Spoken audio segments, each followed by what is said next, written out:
मैंने अपनी बेटी की शादी जिस घराने में की थी, वह इंसान बहुत अच्छे लोग थे। उन्होंने अपने महल जैसे घर में मेरी बेटी को शहजादियों की तरह रखा हुआ था। मेरी बेटी की सास तो हर वक्त मेरी बेटी की तारीफें करती रहती। खानदान में किसी भी घर में जाती तो मेरी बेटी को साथ ले जाती और जितनी देर वहां बैठी बस मेरी बेटी की तारीफ क्या करती रहती। मैं बहुत खुश थी। पूरे खानदान में मेरी बेटी की धूम मची पड़ी थी। मेरा दामाद मेरी बेटी की हर बात मानता था। मैं हर वक्त अल्लाह ताला का शुक्र अदा करती थी। शादी के 5 महीने बाद ही मेरी बेटी पेट से हो गई थी और डॉक्टर ने खुशखबरी भी सुना दी थी कि वे एक बेटे को जन्म देने वाली है। मगर बेटा पैदा होने से पहले मेरी बेटी का इंतकाल हो गया था। मैं बेटी की मैयत के पास बैठी हुई रो रही थी जब एक नौकरानी ने मेरे कान में कहा कि तुम्हारी बेटी जिंदा है। इन जालिमों ने तुम्हारी बेटी के साथ बहुत ज़्यादा बुरा किया है। नौकरानी की बात सुनकर मैंने अपनी बेटी के ऊपर से कफन हटाया तो मेरे ऊपर आसमान टूट कर गिर गया था, क्योंकि उन जालिमों ने मेरा नाम रजिया है और मेरे पति का इंतकाल हो गया था। मैं अपनी बेटी मरियम के साथ अकेली रहती थी और एक प्राइवेट स्कूल में टीचर की जॉब करती थी। मरियम 20 साल की हो गई थी। वह बहुत ही ज़्यादा खूबसूरत थी और मैंने उसकी तालीम और तरबियत में भी कोई कमी नहीं छोड़ी थी। अब मैं भी बड्डी हो गई थी। बेटी को जवान करने के बाद माँ होने के नाते मेरी आखिरी फिक्र उसकी शादी की रह गई थी। मैं चाहती थी कि मेरी बेटी की शादी किसी सुलझे हुए अमीर घर में हो, जहाँ उसकी ज़िंदगी अच्छे से गुजरे और मेरे लिए भी कुछ आसानी हो।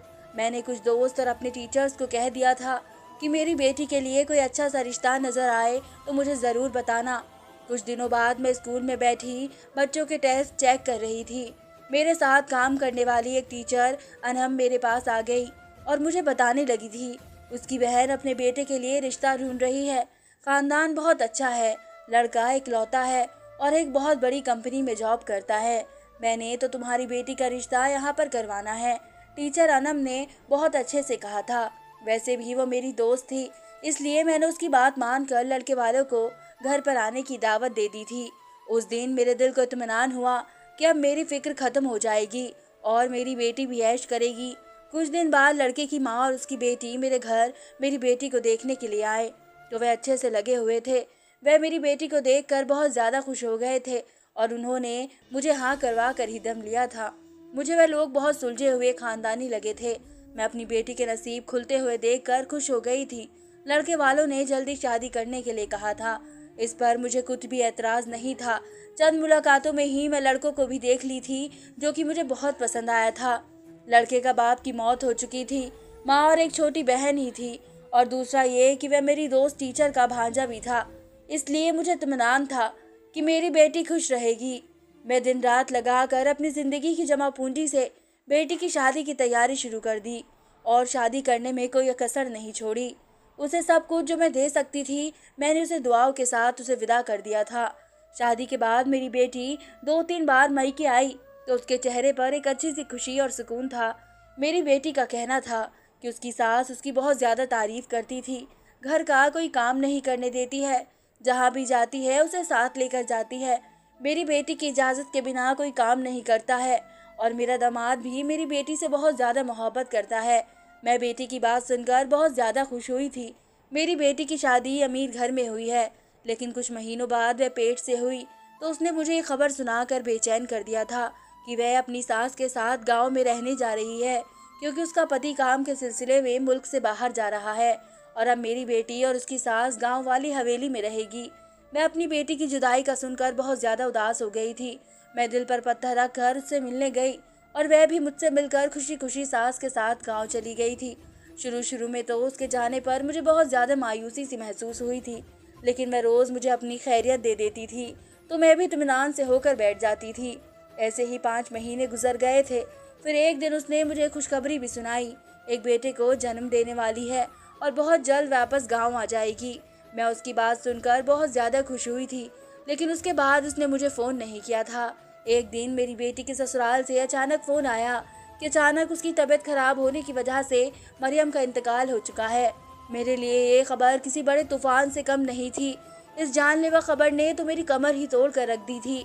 मैंने रो रो कर अपना हाल सही कर दिया था। मुझे अपनी बेटी के ससुराल के गांव का कुछ भी नहीं पता था।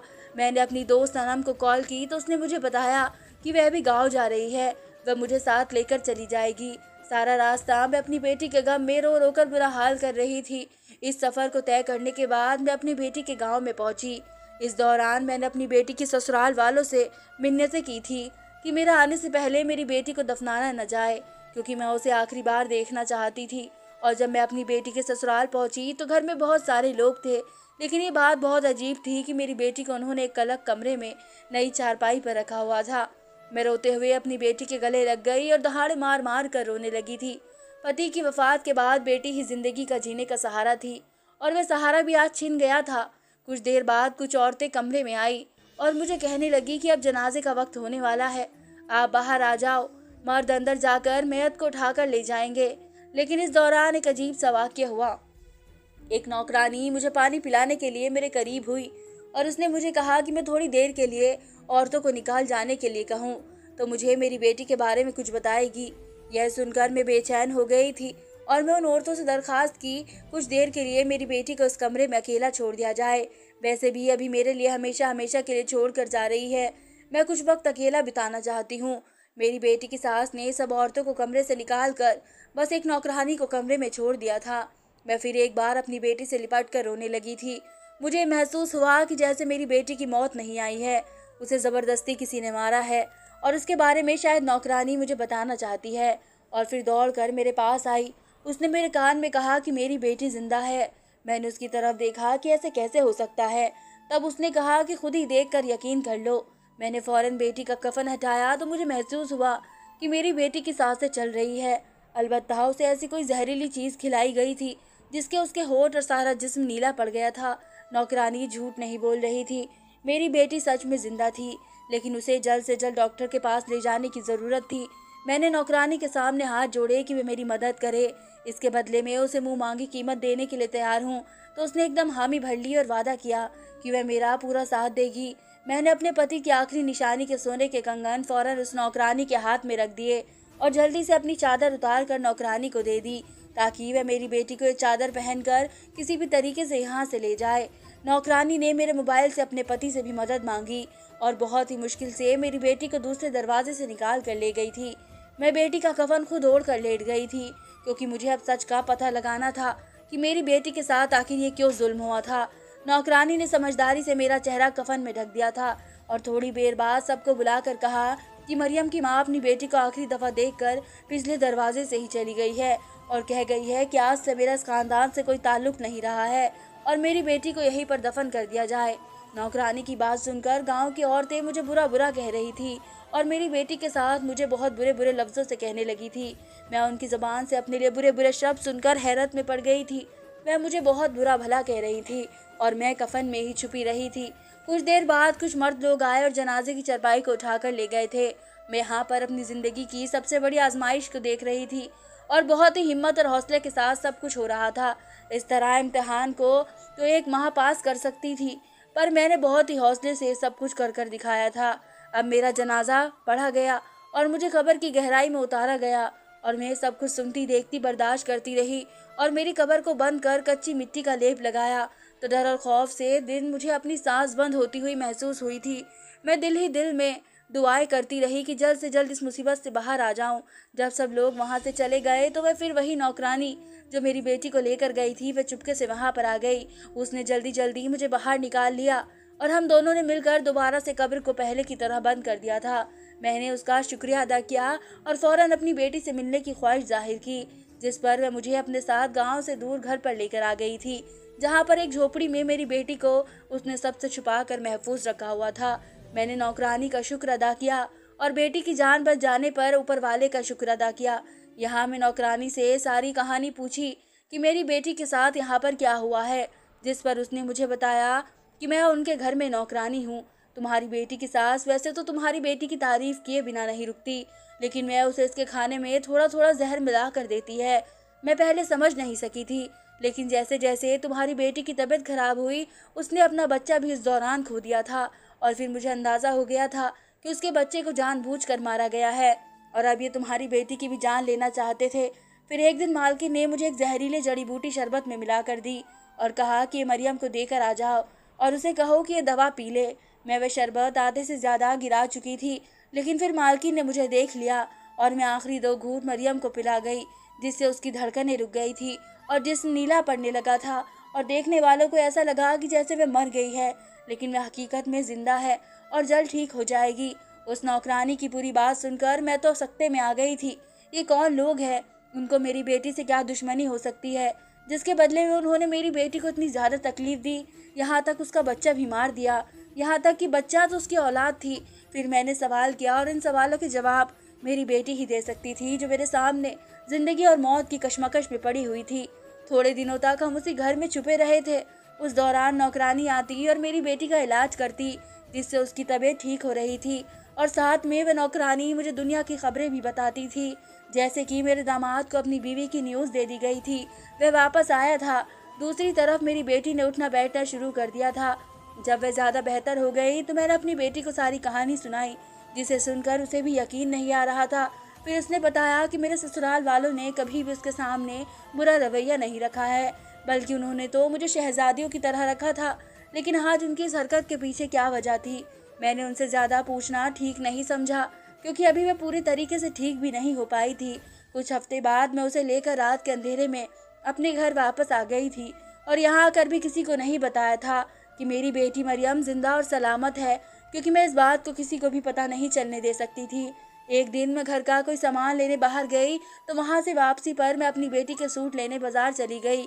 मैं एक दुकान पर खड़ी दुकानदार से कपड़े की कीमत को लेकर बहस कर रही थी कि वहाँ अचानक से मेरा दामाद किसी गैर लड़की के साथ दाखिल हो गया। दोनों के दरमियान काफ़ी बातें हो रही थी। उसने मुझे और मैंने उसे देख लिया था। दामाद को किसी औरत के साथ देखकर मैं हैरान हो गई थी, क्योंकि अभी उसकी बीवी को मरे हुए 8 दिन नहीं हुए थे और वह किसी औरत के साथ वह गुजारने पर आ गया था। मुझे अपनी बेटी के साथ जुल्म की वजह नजर आ गई थी। मैं खामोशी से बाहर आ गई थी। मुझे कुछ तो अब सोचना ही था। मैं अपनी बेटी को सारी जिंदगी लोगों की नज़रों से छुपा कर तो नहीं रख सकती थी। मैं घर आकर अपनी बेटी को सारी सूरत बताई और उसे बताया कि अब भी वक्त है, वह उन पर केस कर दे और अलग रहना शुरू कर दे। लेकिन मेरी बेटी ने मुझे बताया कि उसका मकसद कुछ और है। आप उन पर मेरे कत्ल का केस करें और पुलिस को लेकर गांव में जाए। गांव में उन लोगों की बहुत ज़्यादा इज्जत है। मैं चाहती हूँ कि उनका सबका चेहरा बेनकाब हो।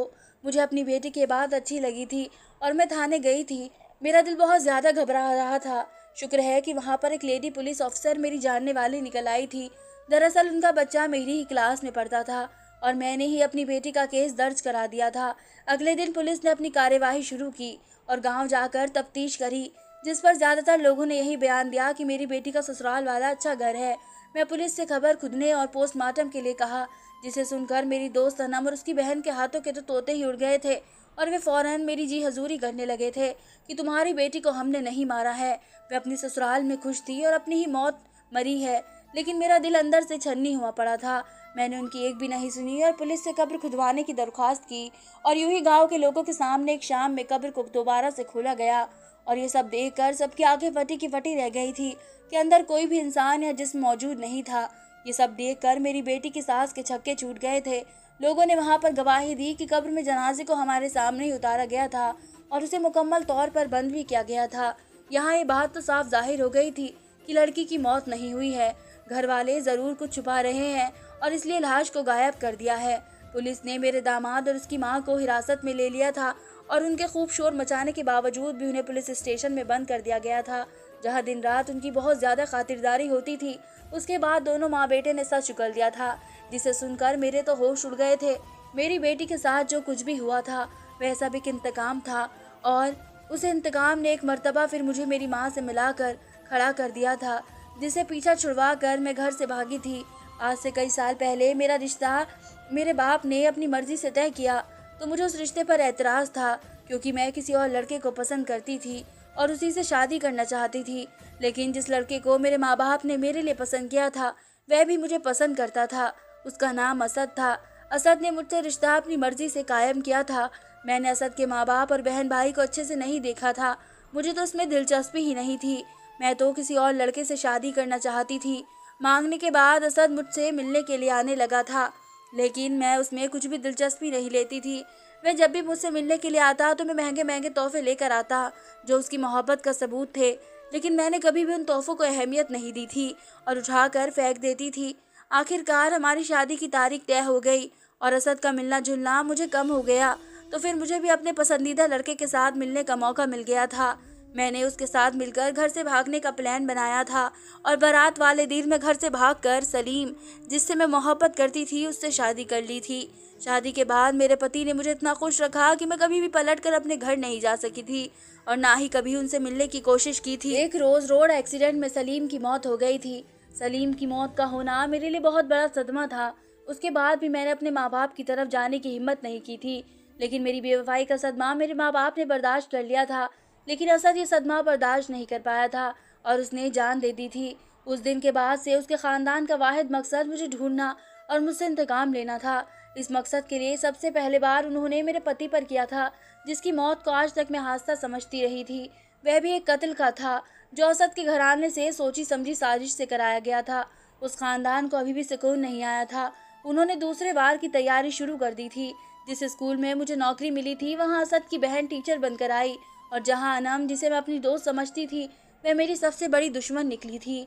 उसने बहुत ही चालाकी से मेरा पहला एतबार जीता, फिर उसके बाद अपनी बहन के बेटे का रिश्ता मेरे सामने रख दिया।